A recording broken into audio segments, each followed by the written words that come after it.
Hello, I'm going to be talking about two different approaches to art. One where art is thought to be something separate from everyday life, and the other where it is felt that it should be a part that relates very closely to ordinary life. I'm going to be particularly referring to music, but these ideas relate to other art forms as well, particularly visual art. So these two conceptions have quite a long history. I'm going to talk firstly about examples of where the purity and the detachedness from everyday life of art and music has been emphasized. And the first example I'm going to refer to is the Council of Trent, which was an institution of the Catholic Church in the Counter-Reformation, which tried to set up some rules for music in church music, and tried to make church music different from everyday music, from vernacular music. So, for instance, what they didn't want was for church music to include melodies that had been borrowed from dance music, from folk music, because they wanted the music in church to take people into a different realm, a spiritual realm. And this is quite significant because I think many of the approaches that take this view see art as something quasi-spiritual, that it should be in a different realm, that it should be higher, that it should be purer than everyday life and the things that concern everyday life. Another example of this kind of thinking is found in Kant, in Immanuel Kant's idea of art, fine art, being intrinsically final. So he thought that true art, works of true art, shouldn't really be made for a purpose outside themselves. They should be an end in themselves. So they shouldn't be there simply to give pleasure, for instance. It shouldn't be just a way of making somebody feel nice. Nor should they be made in order to make money or to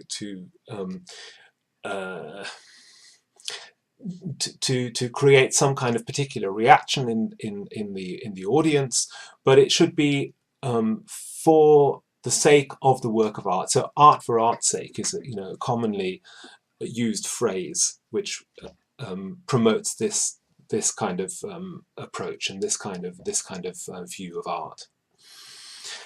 More recently, Theodor Adorno has also contrasted popular music and modernist art music, particularly that of Schoenberg, to champion music that is difficult and that is different from the music of the everyday. The everyday music, popular music, he characterized as being mechanical, predictable, and requiring very little thought of the audience, whereas he felt that art music should be challenging and should be different and should be more organic and have larger structures, rather than being very simple in the way that he saw popular music. A contemporary thinker that has also written on this topic is Roger Scrutin, and he writes about a variety of musics, and he is actually quite in favor of some popular music because he feels that it includes melody, which he's very much in favor of. But he also champions this idea, or he explains very well this idea, certainly, of music as an end in itself. And he says that when something is there purely for its own sake, it's like a child playing, in that a child doesn't play in order to make money or because it has to. The child plays because the child wants to. It's something that she wants to do and that she derives pleasure from, and that is a pure kind of pleasure. That's a kind of freedom that we can have when we make art or when we experience art that isn't about anything outside itself. It's completely independent, autonomous, as it's also known, and that frees it from the constraints and the contingencies of everyday life. So it's not to do with making money or showing yourself off in any kind of way, or it doesn't have to be any particular. It doesn't have to conform to anything if it's completely free and completely produced just for the sake of creating that artwork. And it's of course because of this way of thinking that modern art and modern music has become, in some cases, very different, very detached from vernacular types of expression, so from popular types of expression. So in music you have atonal music, which doesn't have regular rhythm, which doesn't have melody, which doesn't have conventional harmony. And that this can be very difficult for people to understand and relate to, and for that reason, partly it has very tiny audiences, and this of course is something that people worry about and try to address. But I think it has its roots in these ideas about art as being detached, about it being different, about it being part of a realm that refuses these kinds of connections with ordinary economic life, with sensual pleasure and the things that make up, the everyday. Looking at the other side then, looking at art, or the idea of art and music that is related to everyday life and ordinary things, there are a number of thinkers who have proposed that position as well, that this is actually where art comes from and how art should be conceived. So I'm going to start with Herder, who was somebody who collected folk music, and he lived at the same time as Schiller and Goethe, who were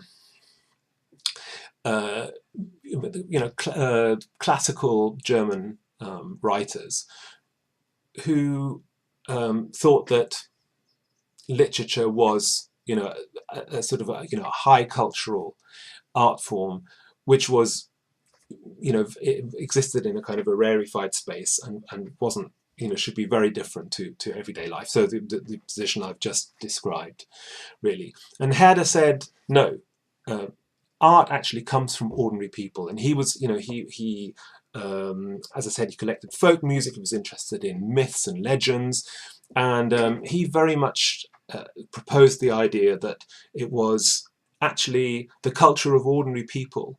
There was a great wellspring of creativity and ideas that could then be built on to produce a high culture, as it were.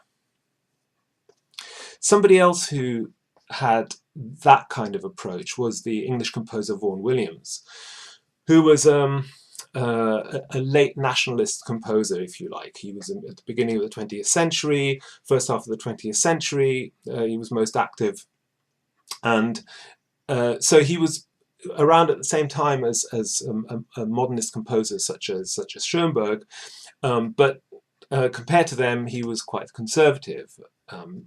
Other nationalist composers were earlier than him, but he, like Herder, was interested in folk music. He collected what he called folk song, English traditional music, and he tried to, and he did, develop a style of composition that he felt was very much based on the folk music that he collected.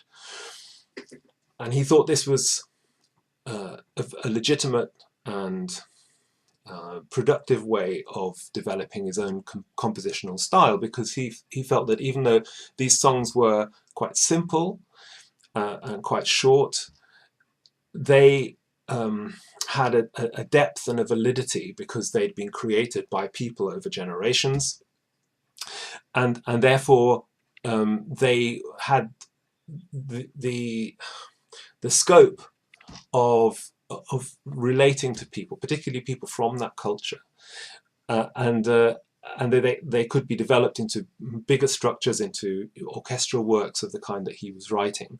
But the fact that he was inspired by this folk song meant that his music would be rooted in something real, genuine, relevant to people's lives and to the culture in which he lived. And he very much proposed that great composers very often were rooted. I mean, he would have said they were always rooted in their own culture, in a rich musical culture, which would be, you know, a vernacular musical culture, church music, dance music, everyday music. And he didn't see a contradiction there between that and working in art music. On the contrary, there are many other composers that have defended this kind of approach, this kind of attitude.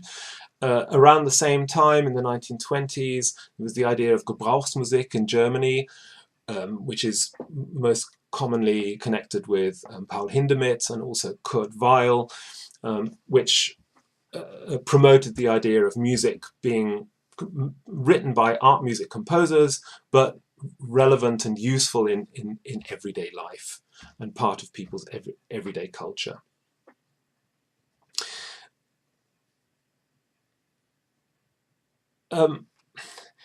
I'd like to make a connection here with a thinker, Michel Foucault, who had this idea of the technologies of the self. So ways of looking at oneself and ways of shaping one's life and shaping one's day-to-day existence. And this has been taken up by Tia Denora, who writes about everyday music.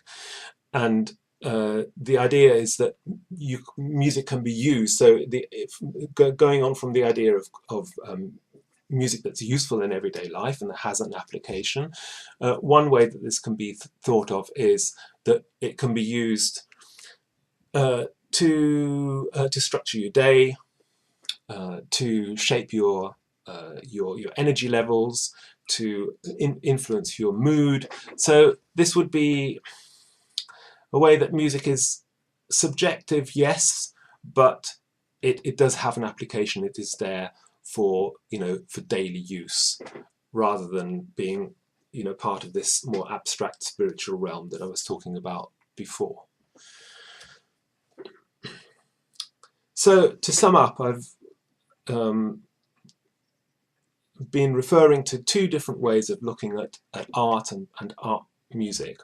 One is where it is seen as being detached from everyday life, being different from everyday life, and therefore from everyday music. So it tries to avoid being like advert music, popular music, dance music, those kinds of things. It tries to set itself apart and